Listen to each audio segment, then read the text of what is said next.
ये एक बहुत इम्पोर्टेंट यात्रा है, बहुत महत्वपूर्ण यात्रा है। हम देख रहे हैं कि यूरोप में ख़ास तौर पर रशिया के ऊपर काफ़ी दबाव डाला जा रहा है, यूएसए से भी और बाकी जो यूरोप के देश हैं, जो कि यूरोप जो कि यूक्रेन में वॉर ख़त्म करने को एक अपने नज़रिए से देख रहे हैं। उनका नज़रिया ये है कि रशिया ने यूक्रेन के ऊपर अटैक किया था और उस अटैक से पूरे यूरोप की सुरक्षा, खासतौर पर यूक्रेन की सुरक्षा खतरे में पड़ गई है। आपको ये भी याद होगा कि यूरोप जो है रशिया के ऊपर काफ़ी हद तक एनर्जी इंपोर्ट्स के लिए डिपेंड करता था, गैस लिया करता था। यूक्रेन के युद्ध के बाद में ये जो एनर्जी सप्लाईज हैं, इसके ऊपर असर पड़ा है। ये आप वहाँ से नहीं ले पा रहे हैं। इसके अलावा जो दबाव पड़ रहा है रशिया के ऊपर, तो रशिया भी अपने आप को एक चाहता है कि विश्व में उसके साथ में एक इक्वेशन बने, लोग आए साथ में जो उसको एक ताकत दे सके मिल।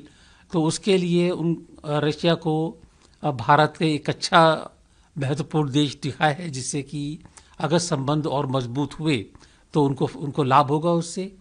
रशिया के भारत से संबंध पहले से ही अच्छे रहे हैं, तो इसमें कोई ज़्यादा उनको जद्दोजहद की ज़रूरत नहीं है, मशक्क़त करने की ज़रूरत नहीं है। तो पहले से संबंध अच्छे हैं, उसके चलते हुए पुतिन ने भारत को अपने लिए एक पार्टनर, स्ट्रेटेजिक पार्टनर के रूप में देखा और यहाँ पर आकर के इन संबंधों को आगे बढ़ाने की कोशिश करी है। आप ये भी देखेंगे कि पुतिन ज़्यादा कहीं जाते नहीं हैं, आईसीसी का वारंट है, तो उसकी वजह से उनकी विदेशी यात्राएं काफ़ी कम होती हैं। G20 में भी नहीं हुए थे। अब वो 4 साल के बाद पहली बार दोबारा फिर भारत में ही आए हैं। इससे पहले खाली वो SCO की मीटिंग के लिए थिएनचिन गए थे चाइना में, या फिर जब ये मीटिंग हुई थी CSTO की, उसके लिए बिश्केक गए थे। तो ज़्यादा जाते नहीं हैं, तो उनके लिए भारत का बहुत महत्व है और इसलिए वो यहाँ पर आए। तो एक ही अच्छा संकेत है। आज जो 3 बजे के करीब शायद जब ये पुतिन और मोदी साहब की जो ज्वाइंट प्रेस कॉन्फ्रेंस हुई थी, उसमें उन्होंने पहले ही बताया है कि जो आज हैदराबाद हाउस में मीटिंग हुई है, तो उस मीटिंग में क्या क्या नतीजे निकले हैं, कौन कौन से एग्रीमेंट साइन हुए हैं, कौन कौन सी अंडरस्टैंडिंग्स साइन हुई हैं। उन अंडरस्टैंडिंग्स और एग्रीमेंट में सिविल स्पेस का भी है, डिफेंस का भी एग्रीमेंट्स है कि डिफेंस में क्या क्या इक्विपमेंट वो दे पाएंगे। एग्रीकल्चर के बारे में भी है, फार्मास्यूटिकल के बारे में है, डिफेंस और इकोनॉमिक डाइवर्सिफिकेशन के बारे में भी एग्रीमेंट्स रहे हैं ये। तो इन सब को देखते हुए ये जाहिर है कि लेबर मोबिलिटी के लिए भी है ये। अभी 3-4 दिन पहले ये लॉजिस्टिक्स का भी एग्रीमेंट साइन हुआ था। तो सबको देखते हुए ये तकरीबन सारे ही क्षेत्रों में भारत और रशिया ने अपने सहयोग को आगे बढ़ाने के लिए काम किया है और एग्रीमेंट साइन किए हैं। तो मैं समझता हूँ कि इससे आगे हमारे संबंध और ज़्यादा मजबूत होंगे। अमेरिका और चाइना इस पे कैसे नज़र बनाए रखा होगा, क्या सोच जी, रहा होगा वो इस समय?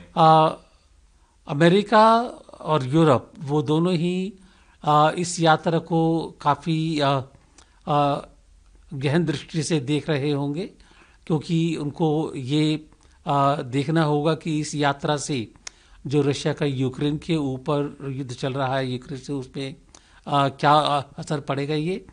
तो वो देखेंगे कि इससे क्या आगे बढ़ता है। तो मेरे ख्याल है उसमें जो यूक्रेन के बारे में प्रधानमंत्री मोदी ने कहा है, वो सही कहा है कि हम शांति चाहते हैं, शांति के लिए सारे प्रयास करने जरूरी हैं। इसके अलावा जैसा कि यूएसए और यूरोप जो यूक्रेन में युद्ध चल रहा है उसके लिए रूस को जिम्मेदार मानते हैं, हमने उसके ऊपर बारे में कोई पक्ष नहीं लिया।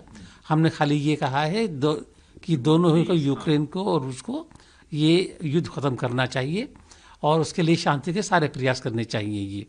तो एक तो ये है, और दूसरा ये है कि अगर ये इकोनॉमिक और ट्रेड कोऑपरेशन और डिफेंस कोऑपरेशन भारत और रूस के बीच में बढ़ेगी, तो इसका असर जाहिर तौर पर यूरोप और अमेरिका में पड़ेगा, तो वो इसको बड़े गहन दृष्टि से देखेंगे कि उनके ऊपर क्या असर पड़ता है।